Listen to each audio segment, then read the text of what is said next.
The Young Senator, A Life Before War. John F. Kennedy, born into privilege, was driven by a sense of duty. He excelled in academics and athletics, showing early promise. His charm and wit hinted at his future charisma. Choosing service over comfort, he joined the Navy in 1941. Kennedy faced his greatest test in the South Pacific. The Solomon Islands, a strategic battleground in World War II. Japan seized control, threatening Allied supply lines. The U.S. Navy deployed PT boats to disrupt Japanese operations. PT boats were small, fast, and armed with torpedoes and machine guns. They patrolled, attacked Japanese ships, and rescued downed pilots. Lieutenant John F. Kennedy commanded PT-109. One night, PT-109 set out on a routine patrol. Their mission: intercept Japanese warships in the Blackett Strait. The sea was calm, but danger lurked beneath. The night was moonless, the sea a black abyss. Only the faint glow of the stars and the phosphorescent trails of marine life illuminated the darkness. PT-109, a mere silhouette against the vast expanse of the Pacific, sliced through the water, its engines humming a steady rhythm. Inside the cramped confines of the boat, Lieutenant Kennedy and his crew maintained a vigilant watch. Suddenly, a shape emerged from the gloom, bearing down on them with terrifying speed. It was the Japanese destroyer Amagiri, a formidable warship, far larger and more powerful than the PT-109. Before Kennedy or his crew could react, the Amagiri slammed into the PT-109, splitting the wooden hull in two. The impact was deafening, the force of the collision throwing men into the water and scattering debris across the surface. Chaos ensued as the survivors of the PT-109 struggled to stay afloat amidst the wreckage. The smell of gasoline and salt water filled the air, mingling with the cries of the wounded. Kennedy, despite being injured himself, acted quickly, his instincts taking over. He gathered his men, assessing their injuries and rallying their spirits.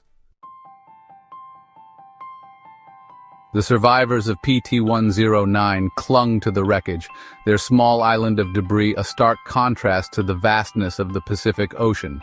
The sun beat down mercilessly, and the salt water stung their wounds. Hunger and thirst gnawed at their bellies, and exhaustion weighed heavily upon them. Yet, amidst the despair, a flicker of hope remained, fueled by Kennedy's determination to bring his men home. Kennedy, despite suffering from a debilitating back injury, refused to give in to despair. He knew that their survival depended on reaching land, but the nearest islands were miles away, and the currents were treacherous. Undeterred, he led his men on a grueling swim, towing the injured behind him. For days they drifted, battling the elements and their own dwindling strength. Sharks circled ominously, their dark shapes a constant reminder of the perils that surrounded them. Hunger gnawed at their bellies and thirst parched their throats.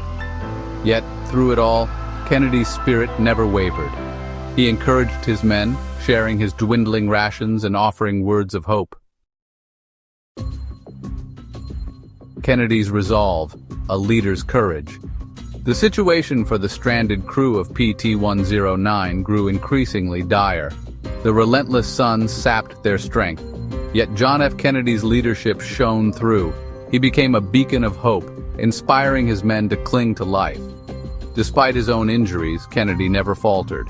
He swam between wreckage, ensuring his men were comfortable. He boosted their morale with stories and jokes. He rallied them with his unwavering belief in survival. One act of heroism etched Kennedy's name into naval history. Crewman Patrick McMahon was badly burned. Kennedy towed the injured sailor through the water. For 3 hours, Kennedy swam, pushing McMahon ahead of him. Rescue at dawn, a glimpse of hope.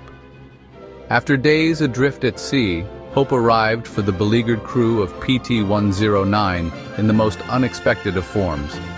Two native islanders, Byukugasa and Ironi Kumana, who had been out fishing, spotted the Americans clinging to a small piece of wreckage.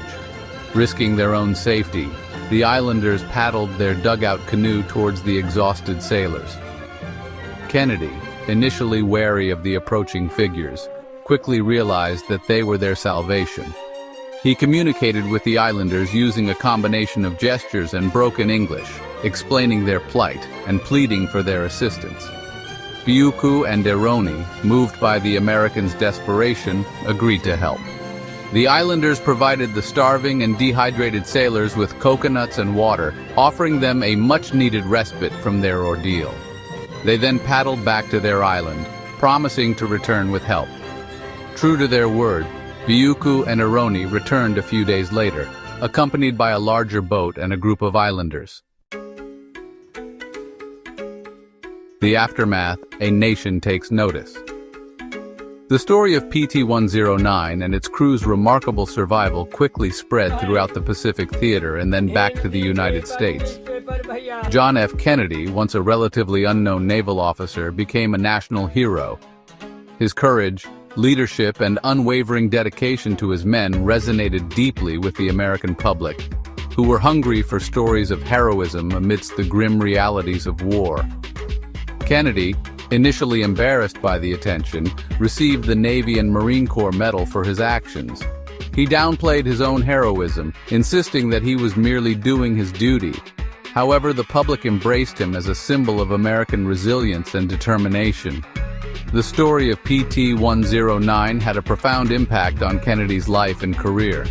It cemented his image as a war hero, an image that would serve him well in his future political endeavors. The experience also left an indelible mark on his character, deepening his sense of compassion, leadership, and resolve. The making of a hero, from tragedy to triumph. The ordeal of PT-109 transformed John F. Kennedy from a young, ambitious politician into a seasoned leader who had faced death and emerged triumphant. The experience forged within him a deep sense of humility, a profound respect for the sacrifices made by those who serve, and an unwavering belief in the human spirit's ability to overcome even the most daunting challenges. Kennedy's heroism during those harrowing days and nights in the Pacific transcended the battlefield. It spoke to something deep within the American psyche, a yearning for leaders who possess not just charisma and intellect, but also courage, compassion, and an unwavering commitment to those they serve. The story of PT-109 became an integral part of the Kennedy mythos, a testament to his character and a harbinger of the leadership qualities he would later display on the world stage. It was a story that resonated with Americans from all walks of life, solidifying his image as a man of action, a leader who had faced the ultimate test and emerged stronger, wiser, and more compassionate. A legacy forged from war hero to president. John F. Kennedy's wartime experiences aboard PT-109 shaped his leadership. Courage, teamwork, and resolve became his guiding principles. His war hero image resonated with the American public. It instilled trust and admiration. These qualities served him well in Cold War politics. Please like and subscribe to our channel for more inspiring stories.